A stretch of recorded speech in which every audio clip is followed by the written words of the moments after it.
Dorothy and the Wizard in Oz by L. Frank Baum. Chapter 10. The Braided Man of Pyramid Mountain. The mountain before them was shaped like a cone, and was so tall that its point was lost in the clouds. Directly facing the place where Jim had stopped was an arched opening leading to a broad stairway. The stairs were cut in the rock inside the mountain, and they were broad and not very steep, because they circled around like a corkscrew, and at the arched opening where the flight began the circle was quite big. At the foot of the stairs was a sign reading, "Warning: These steps lead to the land of the gargoyles. Danger: keep out." "I wonder how Jim is ever going to draw the buggy up so many stairs," said Dorothy gravely. "No trouble at all," declared the horse, with a contemptuous neigh. "Still, I don't care to drag any passengers. You'll all have to walk." "Suppose the stairs get steeper," suggested Zeb doubtfully. "Then you'll have to boost the buggy wheels, that's all," answered Jim. "We'll try it, anyway," said the Wizard. "It's the only way to get out of the Valley of Voe." So they began to ascend the stairs, Dorothy and the Wizard first, Jim next, drawing the buggy, and then Zeb to watch that nothing happened to the harness. The light was dim, and soon they mounted into total darkness, so that the Wizard was obliged to get out his lanterns to light the way. But this enabled them to proceed steadily until they came to a landing where there was a rift in the side of the mountain that let in both light and air. Looking through this opening, they could see the Valley of Voe lying far below them, the cottages seeming like toy houses from that distance. After resting a few moments, they resumed their climb, and still the stairs were broad and low enough for Jim to draw the buggy easily after him. The old horse panted a little and had to stop often to get his breath. At such times they were all glad to wait for him, for continually climbing upstairs is sure to make one's legs ache. They wound about, always going upward, for some time. The light from the lanterns dimly showed the way, but it was a gloomy journey, and they were pleased when a broad streak of light ahead assured them they were coming to a second landing. Here one side of the mountain had a great hole in it, like the mouth of a cavern, and the stairs stopped at the near edge of the floor and commenced ascending again at the opposite edge. The opening in the mountain was on the side opposite to the Valley of Voe, and our travelers looked out upon a strange scene. Below them was a vast space, at the bottom of which was a black sea with rolling billows, through which little tongues of flame constantly shot up. Just above them, and almost on a level with their platform, were banks of rolling clouds which constantly shifted position and changed color. The blues and grays were very beautiful, and Dorothy noticed that on the cloud banks sat or reclined fleecy, shadowy forms of beautiful beings who must have been the cloud fairies. Mortals who stand upon the earth and look up at the sky cannot often distinguish these forms, but our friends were now so near to the clouds that they observed the dainty fairies very clearly. "Are they real?" asked Zeb in an awed voice. "Of course," replied Dorothy softly. "They are the cloud fairies." "They seem like open work," remarked the boy, gazing intently. "If I should squeeze one, there wouldn't be anything left of it."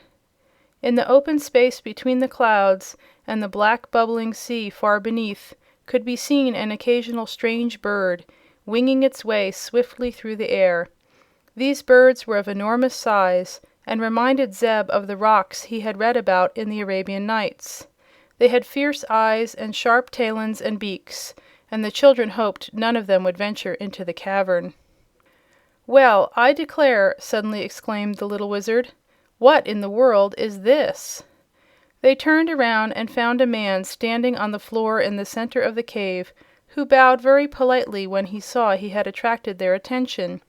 He was a very old man, bent nearly double, but the queerest thing about him was his white hair and beard. These were so long that they reached to his feet, and both the hair and the beard were carefully plaited into many braids, and the end of each braid fastened with a bow of colored ribbon. "Where did you come from?" asked Dorothy, wonderingly. "No place at all," answered the man with the braids. "That is, not recently. Once I lived on top the earth, but for many years I have had my factory in this spot, halfway up Pyramid Mountain." "Are we only halfway up?" inquired the boy, in a discouraged tone. "I believe so, my lad," replied the braided man. "But as I have never been in either direction, down or up, since I arrived, I cannot be positive whether it is exactly halfway or not." "Have you a factory in this place?" asked the Wizard, who had been examining the strange personage carefully. "To be sure," said the other.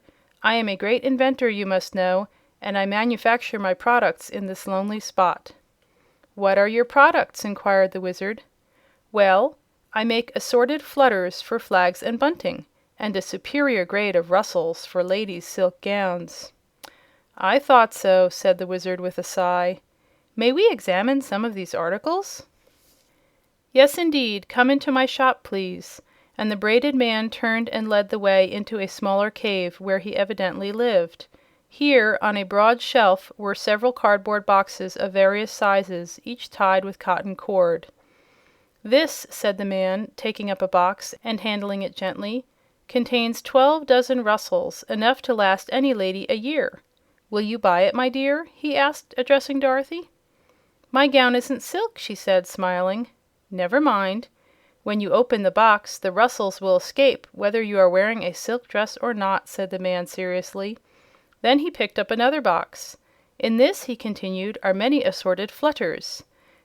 They are invaluable to make flags flutter on a still day, when there is no wind. You, sir," turning to the Wizard, "ought to have this assortment. Once you have tried my goods I am sure you will never be without them." "I have no money with me," said the Wizard, evasively. "I do not want money," returned the braided man, "for I could not spend it in this deserted place if I had it. But I would like very much a blue hair ribbon. You will notice my braids are tied with yellow, pink, brown, red, green, white and black. But I have no blue ribbons." "I'll get you one," cried Dorothy, who was sorry for the poor man. So she ran back to the buggy and took from her suitcase a pretty blue ribbon. It did her good to see how the braided man's eyes sparkled when he received this treasure. "You have made me very, very happy, my dear," he exclaimed, and then he insisted on the Wizard taking the box of flutters and the little girl accepting the box of rustles. "You may need them some time," he said, "and there is really no use my manufacturing these things unless somebody uses them." "Why did you leave the surface of the earth?" inquired the Wizard. "I could not help it. It is a sad story, but if you will try to restrain your tears, I will tell you about it. On Earth I was a manufacturer of imported holes for American Swiss cheese, and I will acknowledge that I supplied a superior article which was in great demand. Also I made pores for porous plasters and high-grade holes for doughnuts and buttons. Finally, I invented a new adjustable post hole, which I thought would make my fortune. I manufactured a large quantity of these post holes, and having no room in which to store them, I set them all end to end, and put the top one in the ground. That made an extraordinary long hole, as you may imagine, and reached far down into the earth, and as I leaned over it to try to see to the bottom, I lost my balance and tumbled in. Unfortunately, the hole led directly into the vast space you see outside this mountain, but I managed to catch a point of rock that projected from this cavern, and so saved myself from tumbling headlong into the black waves beneath, where the tongues of flame that dart out would certainly have consumed me. Here, then, I made my home, and although it is a lonely place, I amuse myself making rustles and flutters, and so get along very nicely." When the braided man had completed this strange tale, Dorothy nearly laughed because it was all so absurd, but the Wizard tapped his forehead significantly to indicate that he thought the poor man was crazy. So they politely bade him good day and went back to the outer cavern to resume their journey. End of chapter 10.